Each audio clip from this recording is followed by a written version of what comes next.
Going to trust the process and believe that this happened for the best. If it didn't happen for the best, I'm going to make the best of it. My name is Damon Brown of DamonBrown.net. My main thing is helping you as a side hustler, a solopreneur, otherwise a non-traditional entrepreneur. Tongue-tied today. Today we're going to talk about the Stoic secret that will help you have a better business and be more productive in your daily life. It's a super simple secret, if I can get that out. Actually, I learned about it from Ryan Holiday, and it's a fantastic book called The Daily Stoic.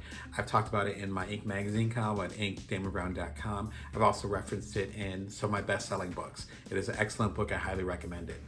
It's about Stoicism and comes from the Stoic philosopher Marcus Aurelius. He talks about something called a reverse clause. This is what it means. A reverse clause means when something happens in your life, the best thing you can do is act like you meant it to happen. Now, it's not a matter of being delusional about it, saying, oh, I meant that to happen, and having your ego involved. It's more about saying, hey, this happened.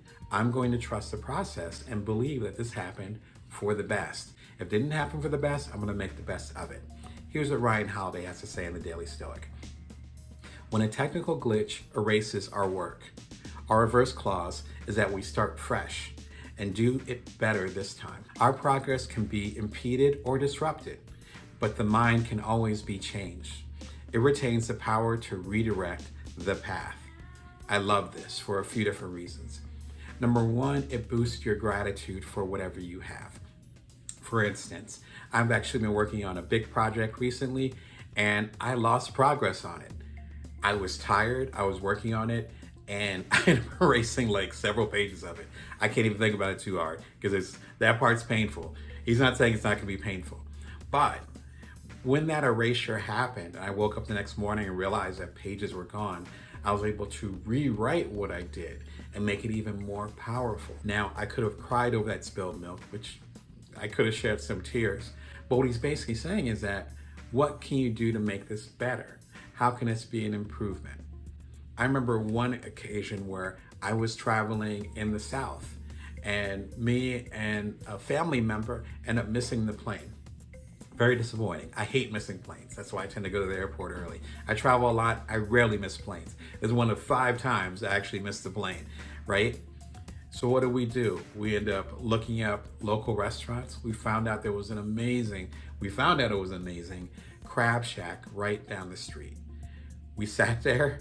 We ate amazing crab. I think we had a couple beers. We waited till the next plane came and then got to that plane on time. We got home a little bit later. If we were worried about missing that plane and that's all we were focused on, then we literally be sitting there pouting at the airport. But instead, we took advantage of the opportunity. We still talk about that restaurant years, might even be decades now later.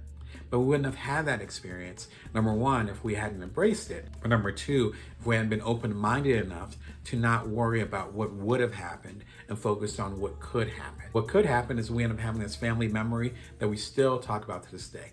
So number one, you have a deeper level of gratitude. Number two, as I mentioned, you're able to take advantage of those situations. It's kind of like if you end up breaking up with someone or someone breaks up with you, a job offer ends up going a different direction, things don't go as planned.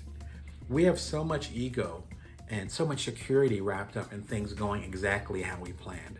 But what if something better is planned for you? I'm guessing you can think of 1, 2, maybe even 3 times in your life where you really wanted something and it didn't work out the way that you wanted it to, and then years later you're glad that you did. Think about it. It's worth pausing on that. How that applies to your work and your business is that there's so much more that we can do beyond the scope of our vision. And sometimes those roadblocks, sometimes those challenges end up being part of it. I know for me, my big entrepreneurial mark happened with Cuddler, which was a startup that I ended up doing with 2 other individuals. Before I did Cuddler though, I did a startup called So Quotable. And I originally had it as a partnership. And that partnership fell apart right when I needed it. I felt like I needed it the most. Come to find out, a lot of the resources that I needed, I actually had within myself. A lot of the insight that I needed, I was able to find that. And I had a great support network that gave me more insight, and that gave me the liftoff I needed to get So Quotable to the level it needed to be. And doing So Quotable on my own got me to the stage at TED, which, if you're familiar with any of my books, that got me to the TED stage. Getting on the TED stage led to me to my second startup, Cuddler, which got me on the cover of the Wall Street Journal and 250,000 users. And it changed everything. In fact, it got me to where I am today speaking with you. We would not be talking without that loss.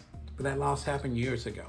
And I had to mourn that loss with that partnership, but at the same time embrace the opportunity. And the opportunity was for me to show up for y'all in a way that I couldn't within that partnership. And in fact, learning that I could run a startup while being the primary caregiver of a baby. My first son, who was 3 months at the time when that partnership fell apart, as I talk about in The Ultimate Bite-Sized Entrepreneur, my book from a few years ago, which you guys turned into a bestseller. So I think the beauty of that is understanding where your power lies. And your power lies often not from being the strongest or the fittest, but as Darwin said, from being the most adaptable, from changing the most. If you're able to do that adaptability, then you're able to take advantage of that moment. If you want more insight into this discussion, go into the playlist and check out Smart Creative Routines. That's a good way to understand how you can structure your life so you'll be more responsive and more positively responsive to these reverse clauses that happen in our daily lives. Till next time, remember that you can always bring your worth and that you can always build from now. Take care.